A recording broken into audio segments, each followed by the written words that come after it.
সোনা, তুমি কি গাড়ির দোকান দিয়েছো? গাড়ি বিক্রি করছো? তাই? তোমার অনেক গাড়ি বিক্রি করছো তো দেখছি। তা কোন গাড়িটা নেওয়া যায়? আমি দেখছি দেখছি দেখছি দেখছি। এগুলো 500 টাকা? আচ্ছা, এই গাড়িটা আমার খুব পছন্দ হয়েছে। এই গাড়িটা কত টাকা দাম? 500 টাকা? 500 টাকা তো আমার কাছে নেই। আমি কি করে 500 টাকা দেবো তোমাকে? একটু কম করো।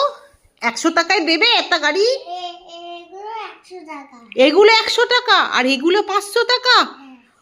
কেন, এই গাড়িটা আমাকে 100 টাকায় দাও না। 100 টাকায় দাও না। 100 টাকা দেবো? 100 টাকা দিলে দেবে তো একটা গাড়ি? আচ্ছা, 100 টাকা নিয়ে আসছি আমি। তুমি আমাকে একটা গাড়ি, কোন গাড়িটা দেবে দাও? এই ট্রাক্টরটা 100 টাকায় দেবে? আচ্ছা ঠিক আছে, এই ট্রাক্টরটা আমাকে খুব পছন্দ হয়েছে। সবাই বলো সোনার এই ট্রাক্টর গাড়িটা কেমন? আমি কিনলাম 100 টাকায়। ঠিক আছে, বাই করে দাও।